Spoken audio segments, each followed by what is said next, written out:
अस्सलाम वालेकुम बच्चों। उम्मीद है कि आप सब ठीक होंगे अपने घरों में। हम पढ़ रहे हैं चैप्टर नंबर 16 द सेल। हमने आज तक पढ़ा इसमें introduction to cell, discovery of cell, cell structure. आज हम पढ़ने जा रहे हैं फंक्शंस ऑफ सेल ऑर्गेनल्स। आपको पता होगा कल हमने क्या पढ़ा, थोड़ा सा हम रिकैप्चुलेट करेंगे कि जो सेल स्ट्रक्चर है इसमें 3 मेन पार्ट्स होते हैं। प्लाज्मा मेम्ब्रेन, जिसको हम सेल मेम्ब्रेन भी कहते हैं, साइटोप्लाज्म एंड न्यूक्लियस। जो साइटोप्लाज्म होता है ये न्यूक्लियस और सेल मेम्ब्रेन के दरमियान होता है, तो ये सेल का सबसे बड़ा पार्ट होता है। इसमें जो साइटोप्लाज्म है ये एक जेली लाइक सब्सटेंस होता है। एंड मैंने कहा आपको it is present between cell membrane and the nucleus. इसमें ये टाइनी सब्सटेंसेस होते हैं, कंपोनेंट्स होते हैं, जिनको हम सेल ऑर्गेनल्स कहते हैं। ये बहुत सारे जो लाइफ फंक्शंस होती हैं वो टेक प्लेस होती है इसी साइटोप्लाज्म में, इन्हीं के थ्रू होती है जो सेल ऑर्गेनल्स हैं। आज हम वही पढ़ने जा रहे हैं, इनकी functions.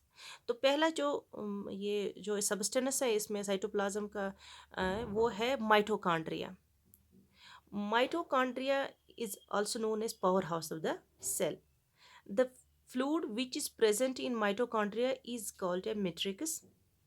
Fluid contains DNA. DNA क्या होता है? ये एक जेनेटिक मटेरियल होता है जिसकी फुल फॉर्म है डीऑक्सी राइबो न्यूक्लिक एसिड।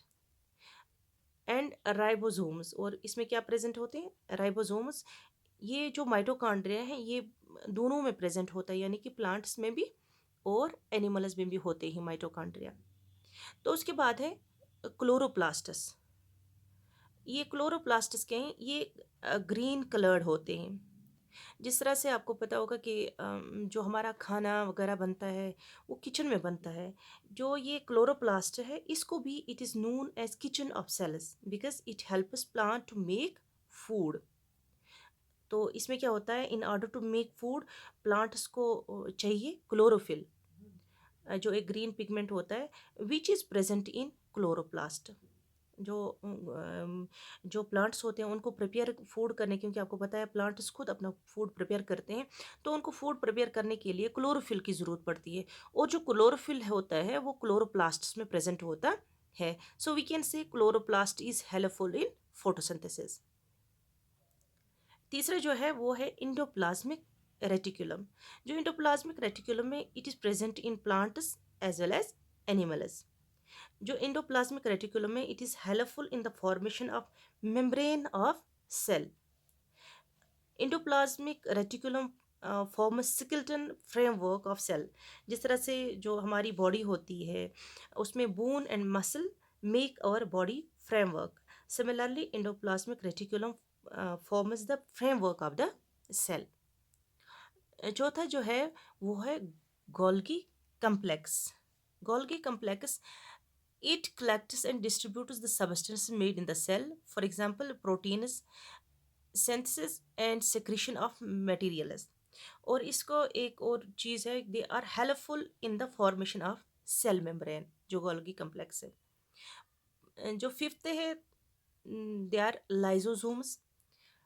जो लाइजोसोम्स होते हैं they are membrane bound vesicle containing powerful digestive enzymes। They act as suicidal bags, as they can even eat up their own cells if it gets damaged. So the lysosomes are also called suicide bags, as they contain enzymes which help in breaking down or destroying the various materials, usually toxic और unwanted, इसीलिए इनको suicide bags भी कहते हैं। यानी कि lysosomes को हम दूसरा often they are called suicide bags.